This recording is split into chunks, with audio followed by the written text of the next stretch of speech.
ओम शांति 22/11/2025 की प्रातः मुरली বলছে मीठे बच्चे सबको एक खुशखबरी सुनाओ कि अब डीटी डिनास्टी स्थापन हो रही है। जब 22 वर्ल्ड होगी तो बाकी सब विनाश हो जाएंगे। प्रश्न में बाबा बोल रही है, रावण का श्राप कब मिलता है, श्रापित होने की निशानी क्या है। उत्तर में बाबा बोल रही है, जब तुम देहोभिमानी बनते हो तब रावण का श्राप मिल जाता है। श्रापित आत्माएं कांगाल बिकारी बनते जाती है, नीचे उतरते जाती है और बाप से वर्षा लेने के लिए देही अभिमानी बनना है, अपनी दृष्टि वृत्ति को पावन बनाना है। ओम शांति। रूहानी बाप बेट रूहानी बच्चों को 84 जन्मों की कहानी सुनाते हैं। ये तो समझते हो सभी तो 84 जन्म नहीं लेते होंगे। तुम ही पहले पहले सत्ययुग आदि में पूज्य देवी देवता थे।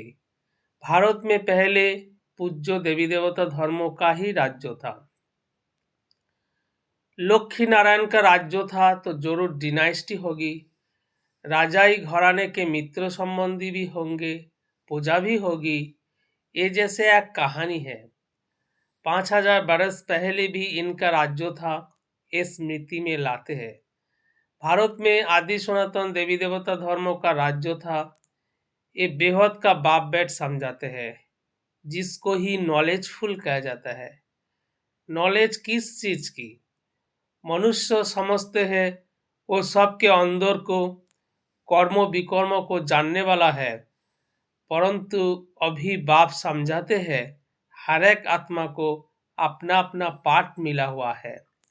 सभी आत्माएं अपने परम धाम में रहती है, उनमें सारा पार्ट भरा हुआ है। रेडी बैठे हैं जाकर कर्म क्षेत्र पर अपना पार्ट बजाए। ये भी तुम समझते हो हम आत्माएं सब कुछ करती है। आत्मा ही कहते हैं ये खट्टा है, ये नमकीन है। आत्मा ही समझते हैं हम अभी बिकारी पापात्माएं हैं, आसुरी स्वभाव है। आत्मा ही यह कर्म क्षेत्र पर शरीर लेकर सारा पाठ बजाती है। तो ये तो ये निश्चय करना चाहिए ना, हम आत्मा ही सब कुछ करते हो। अभी बाप से मिले हैं, फिर 5000 बरस बाद मिलेंगे। ये भी समझते हो पूज्य और पुजारी पावन और पतित बनते आए हैं। जब पूज्य है तो पतित कोई हो ना सके, जब पुजारी है तो पावन कोई हो ना सके। सत्ययुग में है ही पावन पूज्य। जब दापर से रावण राज्य शुरू होता है तो अब सभी पतित पुजारी बनते हैं।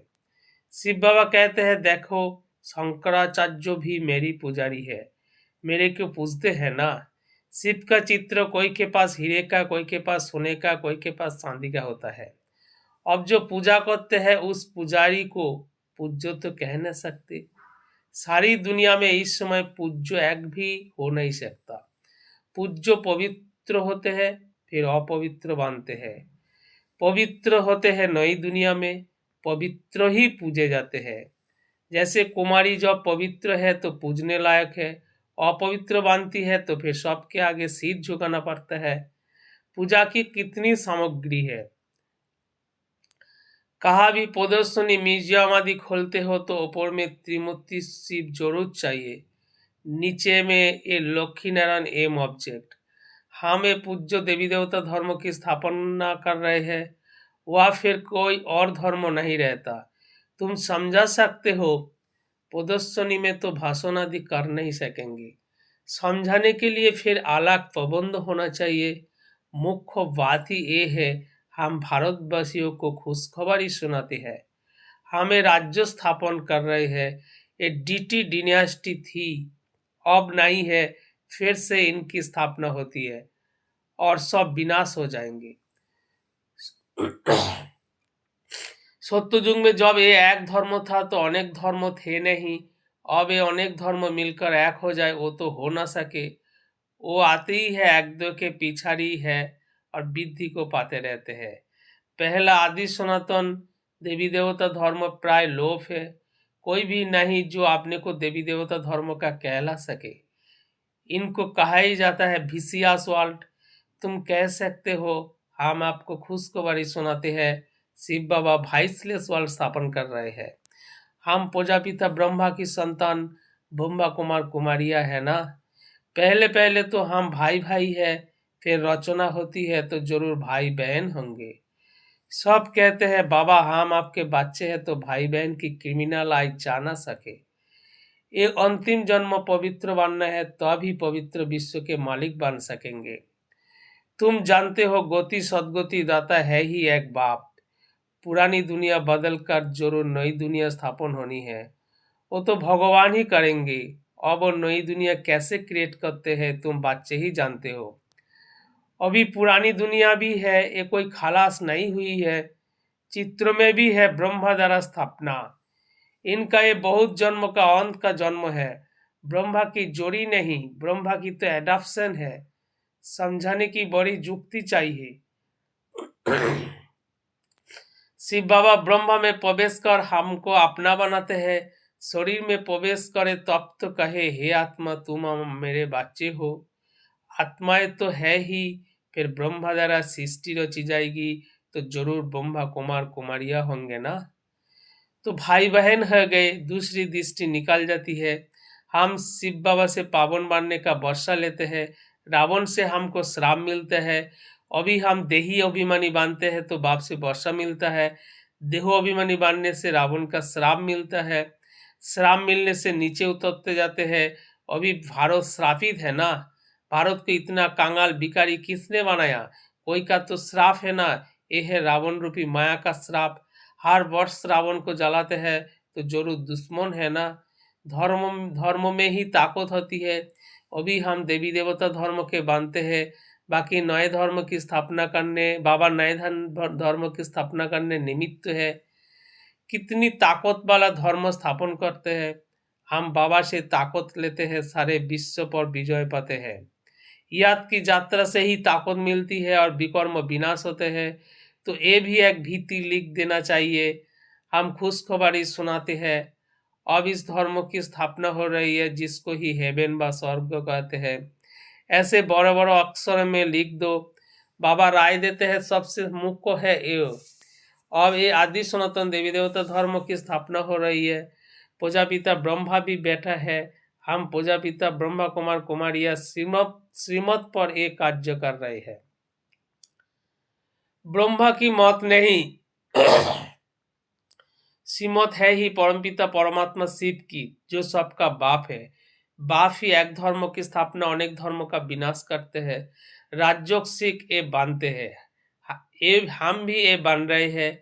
हमने बेहद का संन्यास किया है क्योंकि जानते हैं ये पुरानी दुनिया भस्म हो जानी है। जैसे हौद का बाप नया घर बनाते हैं तो फिर पुराने से ममत्व मिट जाते हैं। बाप कहते हैं पुरानी दुनिया खत्म होनी है, अब तुम्हारे लिए तो नई दुनिया स्थापन कर रहे हैं। तुम पढ़ते ही हो नई दुनिया के लिए। अनेक धर्मों का विनाश एक धर्म की स्थापना संगम पर ही होते हैं। लड़ाई लगेगी, नेचुरल क्लामिटीज भी आएगी। सत्ययुग में जब इनका राज्य था तो और कोई धर्म थे नहीं, बाकी सब कहाँ थे। ये नॉलेज बुद्धि में रखनी है। ऐसे नहीं ये नॉलेज बुद्धि में रखते दूसरा काम नहीं करते हैं। कितना ख्यालात रखते हैं, चिट्ठियाँ लिखना, पढ़ना, मकान का ख्याल करना, तो भी बाप को याद करता रहता हूँ। बाबा को याद ना करे तो विकर्म कैसे विनाश होंगे। अभी तुम बच्चों को ज्ञान मिला है, तुम आधा कल्प के लिए पूज्य बन रहे हो। आधा कल्प है पुजारी तम प्रधान, फिर आधा कल्प पूज्य शत प्रधान होते हैं। आत्मा परम पिता परमात्मा से जोग लगाने से ही पारस बनती है। याद करते करते आयरन एज से गोल्डन एज में चली जाएगी। पतित पावन एक को ही कहा जाता है। आगे चल तुम्हारी आवाज निकलेगा। ये तो सब धर्मों के लिए है। तुम कहते भी हो, बाप कहते हैं पतित पावन मैं ही हूँ, मुझे याद करो तो तुम पावन बन जाएंगे। बाकी सब हिसाब किताब चुक तो कर जाएंगे। कहा भी मुझते हैं तो पूछ सकते हो। सत्ययुग में होते ही थोड़े हैं, अभी तो अनेक धर्म है। जरूर हिसाब किताब चुकतू कर फिर ऐसे बनेंगे जैसे थे। डिटेल में क्यों जाए, जानते हैं हर एक अपना अपना पार्ट आकर बजाएंगे। अभी सबको वापिस जाना है क्योंकि ये सब सत्ययुग में थे ही नहीं। बाप आती ही है एक धर्म की स्थापना अनेक धर्म की विनाश करने। अब नई दुनिया की स्थापना हो रही है, फिर सत्ययुग जरूर आएगा, चक्र जरूर फिरेगा। टू मच ख्यालात में ना जाए, मूल बात हम शतप्रधान बनेंगे तो उच्च पद पाएंगे। कुमारियों को तो इसमें लाग जाना है। कुमारियों की कमाई माँ बाप नहीं खाते हैं, परंतु आजकल भूखे हो गए हैं तो कुमारियों को भी कमाना पड़ता है। तुम समझते हो अब पवित्र दुनिया का मालिक बनना है। हम राजयोगी है, बाप से वर्षा जरूर लेना है। अभी तुम पांडव सेना के बने हो, अपनी सर्विस करते हुए भी एक ख्याल रखना है, हम जाकर सबको रास्ता बताए। जितना करेंगे उतना उच्च पद पाएंगे। बाबा से पूछ सकते हैं इस हालत में मर जाए तो हमको क्या पद मिलेगा, बाबा झट बता देंगे। सर्विस नहीं करते हो इसलिए साधारण घर में जाकर जन्म लेंगे, फिर आकर ज्ञान लेंगे सो तो मुश्किल है, क्योंकि छोटा बच्चा इतना ज्ञान तो उठा नहीं सकता। समझो बाकी 2-3 वर्ष रहते हैं तो क्या पढ़ सकेंगे। बाबा बता देंगे तुम कोई क्षत्रिय कुल में जाकर जन्म लेंगे, पिछाड़ी में करके डबल ताज मिलेगा। स्वर्गों का फुल सुख पा नहीं सकेंगे, जो फुल सर्विस करेंगे पढ़ेंगे वही फुल सुख पाएंगे। नंबर बार पुरुषार्थ अनुसार यही पुण्य रखना है। अभी नहीं बनेंगे तो कल्प कल्प नहीं बनेंगे। हर एक अपने को जान सकते हैं हम कितना मार्क्स से पास होंगे, सब जान जाते हैं, फिर कहा जाता है भाभी। अंदर में दुख होगा ना, बैठे बैठे हमको क्या हो गया। बैठे बैठे मनुष्य मर भी जाते हैं, इसलिए बाप कहते हैं सुस्ती मत करो, पुरुषार्थ कर, पतित से पावन बनते रहो, रास्ता बताते रहो। कोई भी मित्र संबंधी आदि है उन पर तरस पड़ना चाहिए। देखते हैं ये बिकार बिगर गंद खाने बिगर रह नहीं सकते, फिर भी समझाते रहना चाहिए। नहीं मानते हैं तो समझो हमारे कुल का नहीं है। कोशिश कर पियार घर ससुर घर का कल्याण करना है। ऐसे भी चलन ना हो जो कहे ये तो हमसे बात भी नहीं करती, मुख मोड़ दिया है। नहीं, सबसे जोड़ना है, हम उनका भी कल्याण करें, बहुत रहम दिल बनना है। हम सुख तरफ जाते हैं तो औरों को भी रास्ता बताए। अंधों की लाठी तुम हो ना, गाते हैं अंधों की लाठी तू। आंखें तो सबको है फिर भी बुलाते हैं, क्योंकि ज्ञान का तीसरा नेत्र नहीं है। शांति सुख का रास्ता बताने वाला एक ही बाप है, ये तुम बच्चों के बुद्धि में अभी है, आगे थोड़े ही समझते थे। भक्ति मार्ग में कितने मंत्र जपते हैं, राम राम को मछली को खिलाते हैं, चींटियों को खिलाते हैं। अब ज्ञान मार्ग में तो कुछ भी करने का दरकार नहीं है। एक ही तूफान लगता है कितना मर जाते हैं। नेचुरल कैलामिटीज तो अब बहुत जोर से आएगी, ये रिहर्सल होते रहेगी, ये सब विनाश तो होना ही है।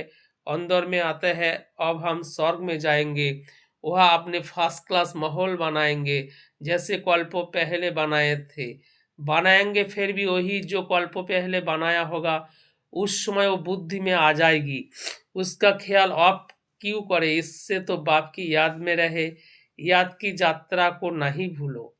माहौल तो बनेंगे ही कल्पों पहले मिसाल, परंतु अभी याद की यात्रा में तोड़ निभाना है और बहुत खुशी में रहना है कि हमको बाप टीचर सदगुरु मिला है। इस खुशी में तो रोमांच खड़े हो जाने चाहिए। तुम जानते हो हम आई है अमरपुरी का मालिक बनने, एक खुशी स्थायी रहनी चाहिए। यहाँ रहेगी तो अब फिर 21 जन्मों वो स्थायी हो जाएगी। बहुतों को याद करते रहेंगे तो अपनी भी याद बढ़ेगी, फिर आदत पड़ जाएगी। जानते हो इस अपवित्र दुनिया को आग लगनी है। तुम ब्राह्मणी हो, जिनको ये ख्याल है इतनी सारी दुनिया खत्म हो जाएगी, सत्य युग में कुछ भी मालूम नहीं पड़ेगा, अभी अंत है। तुम याद के लिए पुरुषार्थ कर रहे हो। अच्छा, मीठे मीठे सी खिलाते बच्चों प्रति माता पिता बाप दादा का याद प्यार और गुड मॉर्निंग। रूहानी बाप की रूहानी बच्चों को नमस्ते। धारणा के लिए मुख्य सार, 1 नंबर पॉइंट, पतित से पावन बनने का पुरुषार्थ में सुस्ती नहीं करनी है। कोई भी मित्र संबंधी आदि है उन पर तरस रख समझाना है, छोड़ नहीं देना है। 2 नंबर में बाबा बोल रही है ऐसी चलन नहीं रखनी है जो कोई कहे कि इन्होंने तो मुख मोड़ लिया है।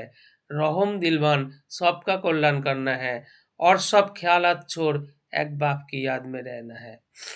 वरदान में बाबा बोल रही है सत्यता, स्वच्छता और निर्भयता के आधार से प्रत्यक्षता करने वाले रमता जोगी भवो। परमतम प्रत्यक्षता का आधार होच्छे सत्यता है और सत्यता का आधार स्वच्छता या निर्भयता है।